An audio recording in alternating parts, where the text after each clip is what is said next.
अस्सलाम वालेकुम दोस्तों, मैं हूं शहज़ाद और आप मेरा यूट्यूब चैनल देख रहे हैं जट स्टूडियो। आज हम आपको बताएंगे कि हम एक सोलर पैनल से फ्रिज को किस तरह चला सकते हैं। इसके लिए हमें कितने वाट का यूपीएस चाहिए, एक नॉन इन्वर्टर फ्रिज स्टार्टिंग में कितना करंट लेती है और बाद में ये कितने वाट लेती है। आज हम आपको ये प्रैक्टिकल करके दिखाएंगे।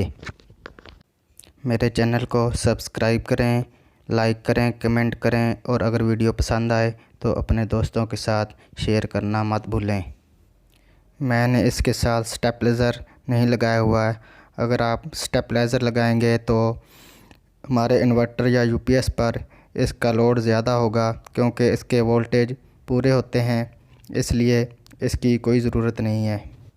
जी दोस्तों, अब हम आपको क्लैम्प मीटर के ज़रिए दिखाएंगे कि ये स्टार्टिंग में कितना करंट ले रही है और बाद में कितने वाट लेगी। ये देखें दोस्तों, क्लैम्प मीटर पर फ्रिज को ऑन करके देखते हैं।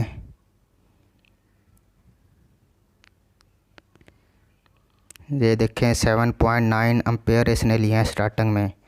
इसके बाद ये 1.25 एम्पेयर ले रही है। ये आहिस्ता आहिस्ता एम्पेयर और भी कम करती जाएगी। जैसे जैसे इसकी कूलिंग बढ़ती जाएगी ये एम्पेयर कम करती जाएगी। दोस्तों, इसने शुरू में 7.9 एम्पेयर करंट लिया है। अगर इसको 220 वोल्ट से ज़रब दें तो करंट 1700 वाट बनता है। दोस्तों, अब हम इन्वर्टर पर देखते हैं कि ये कितने वाट ले रही है।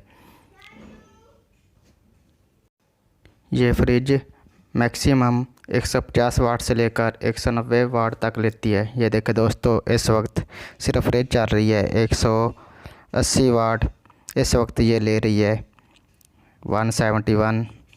जैसे जैसे ये कूलिंग करती जाएगी ये वाट कम करती जाएगी। ये 150-60 वाट तक भी आ जाती है।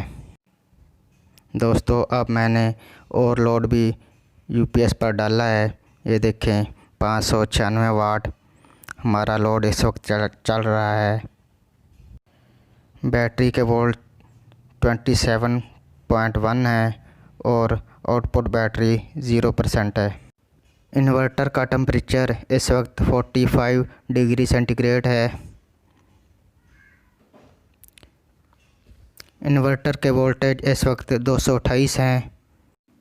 एसी इनपुट 0 है, क्योंकि मैंने इसके साथ बिजली की वायर नहीं लगाई हुई। पीवी वोल्ट 34 हैं। 24 एम्पेयर पैनल से हमारा करंट आ रहा है। 600 से ऊपर हमारे पीवी वाट आ रहे हैं। 27 वोल्ट हमारी बैटरी है। बैटरी हमारी तकरीबन फुल है। पैनल से हमारा लोड चल रहा है। दोस्तों, 38% हमारा घर का लोड इस वक्त सोलर पर चल रहा है। तकरीबन 600 वाट के इर्द गिर्द हमारा लोड सोलर पर इस वक्त चल रहा है। दोस्तों, सोलर पैनल से जो वायर आ रही है इस पर टॉमसन कंपनी का डीसी ब्रेकर लगाया हुआ है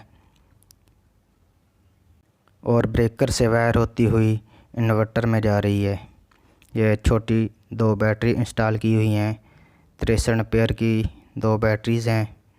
बड़ी बैटरी मैंने नहीं लगाई हुई, इसी से मेरा गुजारा हो जाता है। ये एसी ब्रेकर लगाया हुआ है ताकि आउटपुट से हम इस पर लोड चला सकें। दोस्तों, कुछ लोग 1000 वाट के इन्वर्टर पर भी फ्रिज को रिले लगा कर चला रहे हैं, लेकिन ये तरीका ज़्यादा सूदमंद नहीं है। मैं आपको इसका मशवरा नहीं दूंगा। दोस्तों, अगर आपके पास नॉन इन्वर्टर फ्रिज है तो कम से कम 2000 वाट का इन्वर्टर लगाएं।